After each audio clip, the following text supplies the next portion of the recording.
Hello, family. I hope you haven't forgotten me. My name is Mrs. Gotnami Ibrahim, your sister in the call, and your friend. Thank you so much for not scrolling and listening to me. I'm the director of Haskin Rayuwa Foundation, which used to be called Haskin Ariwa Foundation. I'm just so privileged and grateful to God that I'm able to, do something that I love so much and do it with so much meaning. Also, I'm grateful to God for your partnership. We don't take your partnership for granted at all because of what you give towards the call of returning out of school children and making sure they stay in school by providing almost everything that they need in their lives, essentially to be able to stay in school. 40 of our children from nursery school, primary, and also some that are in secondary school, and a few that have just written JAM, they were able to go through this year, all the 3 sessions, because you gave, because you prayed, because you shared our articles, our videos, and you spoke well of the mandate that we have. We're so grateful. The work isn't over. Usually every year, we do a summer camp where we bring our children together to celebrate them. What I mean by celebrating them is that we get to know how they are doing in school, get to hear about their report sheet and the advancement that they have made or the improvement that they have made. And so we get to celebrate them.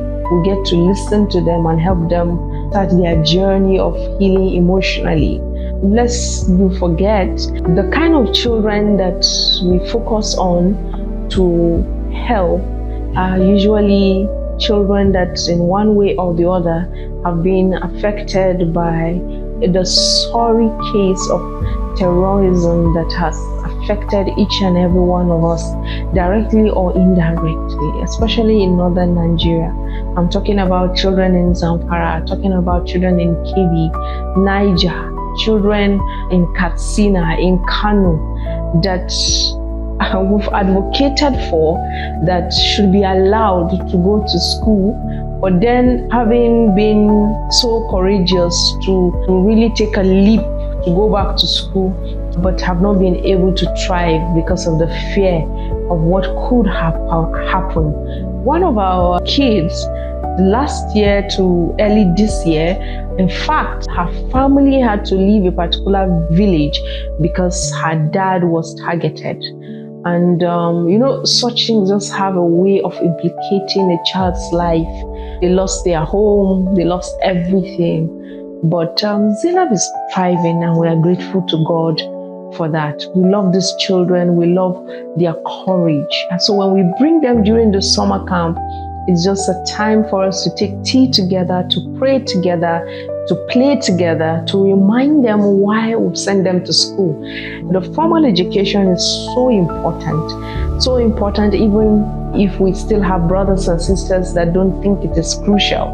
What we teach our children during the summer camp and we remind them is to see that this is a weapon. Your education can be a weapon. What does this mean? A child that is not educated remains ignorant. Ignorant, what do we mean? When you educate the Almajiri boy, he understands that I have other options. But when you don't educate children, how will they know that they have the options to try? How will they know that instead of getting married at the age of 8, that I could actually go to school and be somebody very important, come back to my community and make some changes? So that's simply why we do what we do in northern Nigeria.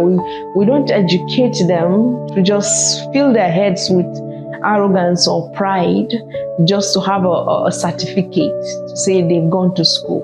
But this is war. This is war against illiteracy, a war against ignorance, a war against the abuse that has been going on for years, that we find so uncomfortable to talk about. That's the foundation of you. You educate the child, you empower the child, you enlighten them, you give them an opportunity to have a choice to thrive in life.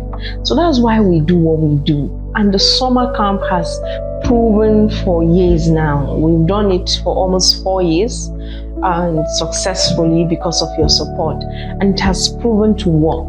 The last year's summer camp was such a blessing that we saw a lot of children able to speak up and just allow themselves to be vulnerable. They come to know that they really matter, their emotions matter, and what it means for them to have the kind of feelings that they have. And the first one that I remember so clearly was one of the children telling me, a child that is as young as 10, telling me that I'm tired of being tired. I'm tired. I'm just tired, mommy. I want to rest. And then you would think, a 10-year-old getting tired, what is happening? So we just think as if all these decisions that we take, around them and for them, that is so selfish. You think it doesn't impact on them, but it does. So the summer camp is something we look forward and we are grateful for, and we want you to invest in. We want to be able to, after having this time together, learning a skill, a new skill, visiting a new place, and just giving these children an opportunity to thrive in another place and just relax and rest for a few days. We want to also, as they go back, to be able to make sure that their first term school fees is paid. For each child, it's about 45,000 naira. And then we want to make sure that for those that have an old school bag, we're able to replace it. For those that need trainers, for those that need new books, for those that need some medical attention, for those who are ready to start a skill. At the summer camp, you can donate in cash. You can also stand with us in prayer that they come safely, go back safely, and while they are with us, their hearts are open to receive what we intend to bring to them, or what God has laid in our hearts for them. So we need mats, we need blankets, we need underwears, we need crayons, we need dolls. You'll be thinking, why does a village person need a doll? Well, that is it. That question, why do they need a doll?